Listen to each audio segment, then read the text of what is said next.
హల్లెలూయా. దేవునికి స్తోత్రం. మీకు అందరికీ కూడా నా యొక్క శుభాభివందనాలు తెలియజేస్తున్నాను. ప్రియ దేవుని సంగమ, అనుదిన ఆత్మీయ ఆహారముగా ఈరోజు దేవుని యొక్క వాక్యము హెబ్రీయులకు రాసిన పత్రిక 11వ అధ్యాయము 5వ వాక్యము. విశ్వాసమును బట్టి హనోకు మరణము చూడకుండునట్లు కొనిపోబడెను. అతడు కొనిపోబడక మునుపు దేవునికి ఇష్టుడై ఉండెనని సాక్ష్యం పొందెను. కాగా దేవుడు అతని కొనిపోయాను గనక అతడు కనబడలేదు. దేవునికి స్తోత్రం. దేవుని బిడ్డలారా, ఇక్కడ ఒక హనోక్ అనే వ్యక్తి గురించి రాయబడ్డం మనము చూస్తున్నాము. హనోక్ అనేట ఆయన భక్తుడు విశ్వాసమును బట్టి మరణం చూడకుండా దేవుని దగ్గరికి వెళ్ళిపోయినాడంట. విశ్వాసము అంటే ఆయన విశ్వాస పరిమాణము ఏ విధంగా ఉంది అంటే మరణము పొందకుండా దేవునితో అలాగే నడుచుకుంటూ వెళ్ళిపోయినాడు పరలోక రాజ్యానికి. అతడు కొనిపోబడక ముందు, అతడు దేవుని దగ్గరికి వెళ్ళక ముందు అంట దేవునికి ఇష్టుడై ఉండేనని సాక్ష్యం పొందినాడంట. దేవునికి ఇష్టుడై ఉండే సాక్ష్యము పొందినాడు. సాక్ష్యము పొందడము చాలా ఇంపార్టెంట్. దేవునికి ఇష్టుడై ఉండే సాక్ష్యం ఉందానికి అంటే దేవుడు మోషే విషయంలో ఒక సాక్ష్యం చెప్తాడు. ఇతడు మోషే నా ఇల్లంతటిలో నమ్మకమైన వాడు, నా ఇల్లంతట్లో నమ్మకమైన వాడు, సాత్వికుడు, స్నేహితునితో నేను మాట్లాడినట్టు మోషేతో మాట్లాడతాను అని దేవుడు సాక్ష్యం చెప్తున్నాడు. సాక్ష్యము దేవుడు ఒక భక్తుని గురించి చెప్పే ఆ సాక్ష్యము ఎంత గొప్పదో తెలుసా. దేవుడే స్వయంగా ఆయన నోటి నుండి ఆ భక్తుని విషయంలో ఆ సాక్ష్యం ఇస్తున్నాడు అంటే ఎటువంటి గొప్పగా ఉంటారు ఈ భక్తులు దేవునికి ఇష్టంగా. చూడండి, హనోకు విషయంలో కూడా దేవుడు చెప్తున్నాడు ఏంటంటే కొనిపోబడక ముందు దేవునికి ఇష్టడై ఉన్నాడంట. ఈ రోజున మీ సాక్ష్యం ఎలా ఉంది? మీరు దేవునితో సాక్ష్యం పొందడం ఏమో కానీ కనీసం మీ ఇంట్లో సాక్ష్యం పొందుకోగలిగినారా? దేవుని నమ్మిన బిడ్డ కనుక ప్రేమ కలిగిన వాడు ఓర్చుకోగలుగుతుంది, సహించగలుగుతుంది, ఎంతో దీనత్వం ఉంది. దేవుని నమ్మిన బిడ్డ, దేవుని నమ్మిన విశ్వాసులు, ఆదివారం ప్రార్థనకి వెళ్ళే విశ్వాసులు, బాప్తిసాలు తీసుకున్న విశ్వాసులని నువ్వు చెప్పుకోవడము కాదు, కానీ నువ్వు సాక్ష్యమును సంపాదించాలి. మొదట నీ ఇంట్లో నువ్వు సాక్ష్యంను సంపాదించు.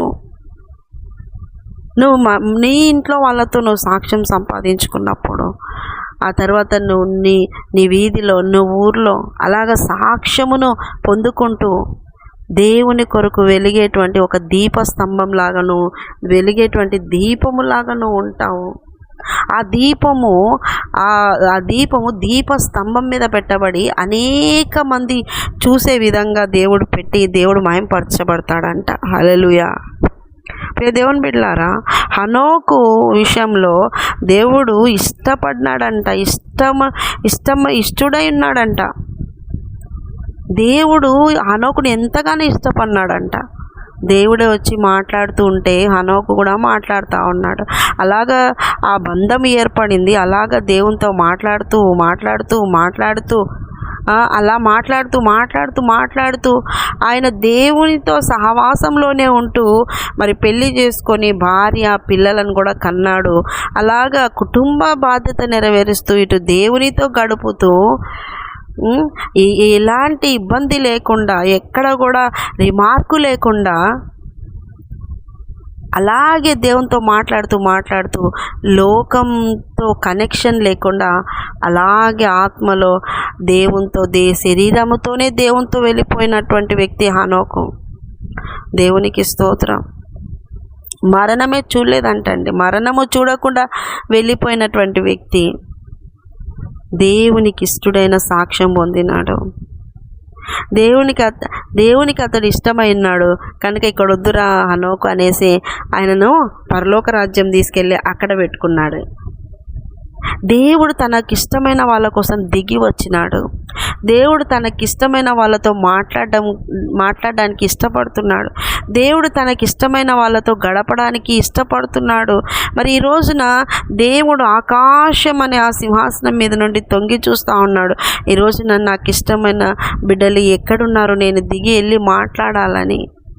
నువ్వు ఉన్నావా ఈ రోజున దేవునికి ఇష్టంగా?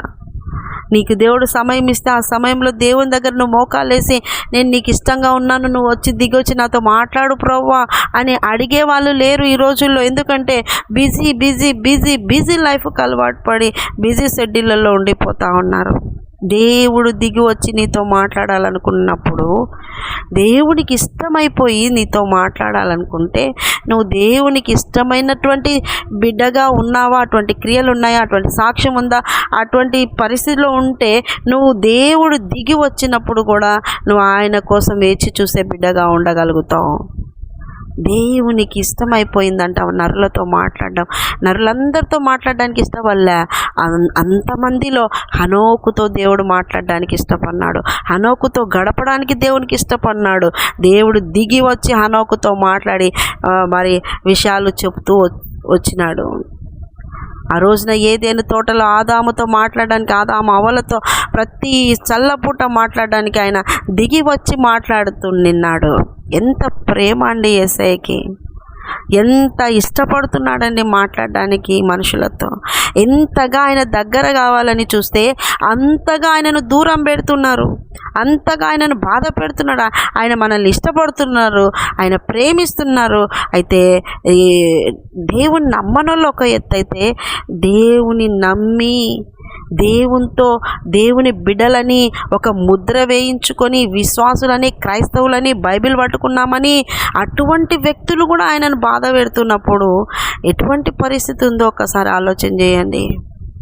ఈరోజున ఒక క్రైస్తవుడిగా, ఒక క్రైస్తవురాలిగా దేవుడు నీ దగ్గరికి దిగి వచ్చి నీతో మాట్లాడే ఆ అనుభవం నువ్వు పొందుకున్నావా? అటువంటి అనుభవాలలో ఉండాలని దేవుడు కోరుకుంటున్నాడు కదా.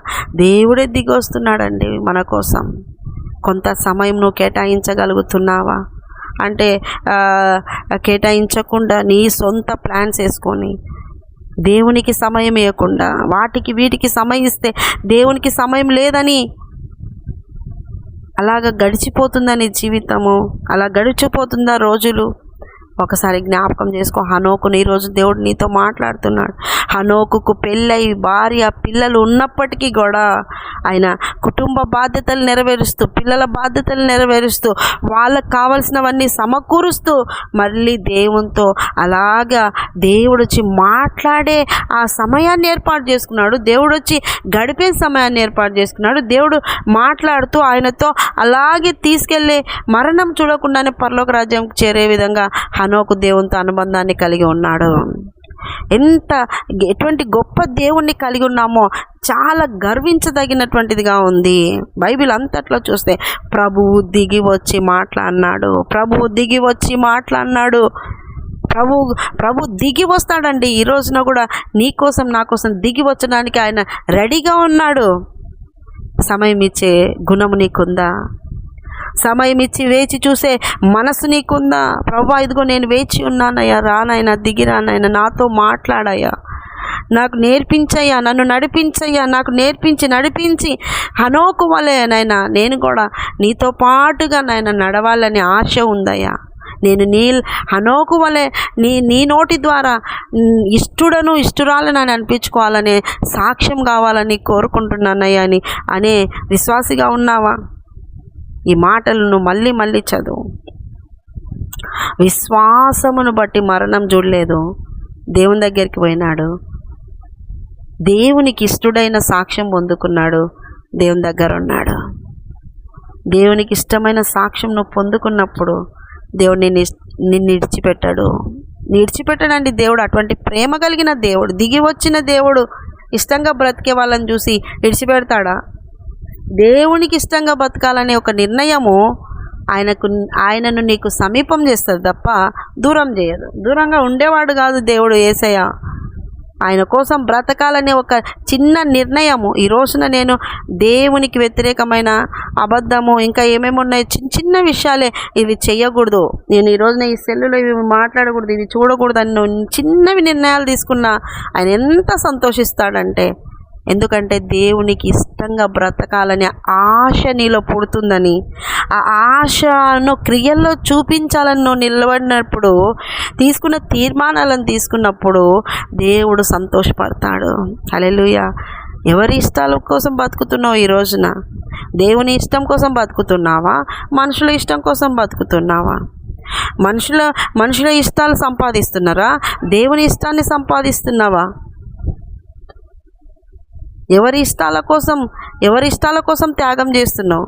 ఎవరి ఇష్టాల కోసం సంపాదిస్తున్నావు? ఎవరి ఇష్టాల కోసం, ఎవరి మనసు దోచుకోవడానికి కోసం నువ్వు నీ జీవితాన్ని అలాగ నడిపిస్తున్నావు? ఒక్కసారి ఆలోచన చేసుకో. ఒక విశ్వాసిగా, ఒక క్రైస్తవుడిగా, ఒక క్రైస్తవురాలిగా దేవునికి ఇష్టంగా బ్రతకడానికి నువ్వు నిర్ణయించుకోవాలి. హనోకు అలాగే నిర్ణయించుకున్నాడు. దేవుని వద్ద నుండి మంచి సాక్ష్యం సంపాదించుకున్నాడు.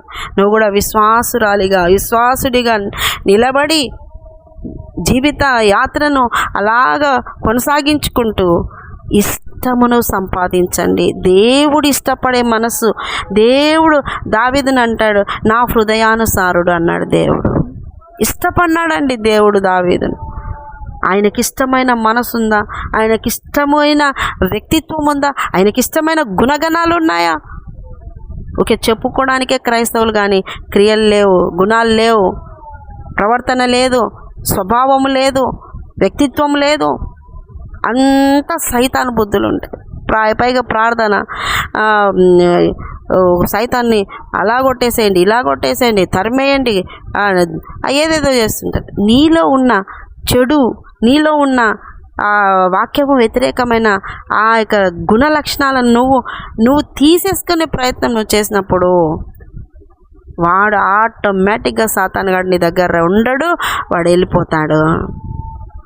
మీరు దేవునికి లోబడినప్పుడు అపవాది మీ యొద్ద నుండి పారిపోతాడు.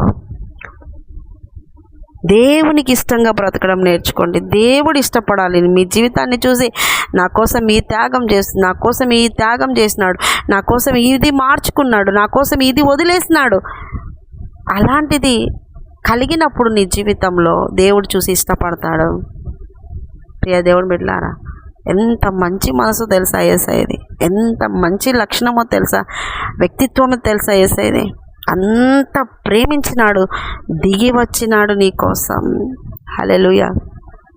ఈరోజు నన్ను అటువంటి ప్రేమగల త్యాగం చేసిన గొప్పగా విడిచిపెట్టని నిన్ను విడిచిపెట్టని ఏ యోగ్యత అర్హత ఏం లేదు, అయినా నిన్ను విడిచిపెట్టని మనసు ఆయనది. నిన్ను ప్రేమించే మనసు. నీకోసము ఆయన చేసినాడు గొప్ప త్యాగము. ఈ రోజున నీ దగ్గర ఆయన కోసం సమయం లేదు. నీ రోజున నీకు ఆయన దగ్గర గడిపే సమయం లేదు, ఆయనకి ఇచ్చే మనసు లేదు, ఆయన కోసం నువ్వు వేచి చూసే సమయం లేదు, అసలు ఆయనతో గడపడానికి లేదు, ఆయనతో మాట్లాడడానికి లేదు. Busy busy busy busy. సమయం ఇవ్వలేకపోతున్నావు, డబ్బు ఇవ్వలేకపోతున్నావు, సంఘంలో పరిచర్య చేసేది ఇవ్వలేకపోతున్నావు, ఒళ్ళు వంచేది ఇవ్వలేకపోతున్నావు. ఏం చేయగలుగుతున్నారు ఈ రోజున? క్రైస్తవుడిగా, క్రైస్తవురాలిగా, విశ్వాసిగా హనోకు ఆ రోజు ఇష్టడుగా బతికినాడు. దేవుడు ఆయనని ఇక్కడ పెట్టాలనుకోలేదు. ఇంకా రా హనోకు, నాతో పాటు నేనుండే స్థలంలో ఉందాం ఇద్దరమని ఆయన తీసుకొని పోయినాడు. అటువంటి ప్రేమ కలిగిన విడిచిపెట్టని దేవుడు. కనుక మీరు కూడా ఇష్టత సంపాదించండి. దేవుడు నేను ఇష్టపడేది సంపాదించుకోవాలని ఈరోజున దేవుడు మాట్లాడుతున్నాడు. అట్టి కృప మీకు అందరికీ కలుగును గాక. చిన్న ప్రార్థన చేసుకున్నాం. యేసయ్య నీకు వందనాలు నాయనా, విన్నవారిని దీవించండి. నిజమే ప్రభు, హనోకు నీ ఇష్టతను సంపాదించుకున్నారు.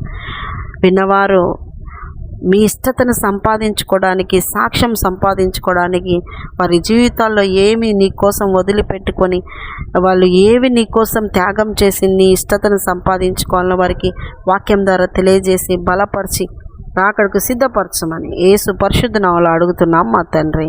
Amen, amen, amen. యేసు రక్తమే జయం, సిలువ రక్తమే జయం. ప్రవేశనామానికి సంపూర్ణ విజయం కలుగును గాక. Amen, amen. Good morning. Praise Lord. దేవుడు మళ్ళీ దీవించును గాక. ఆమెన్.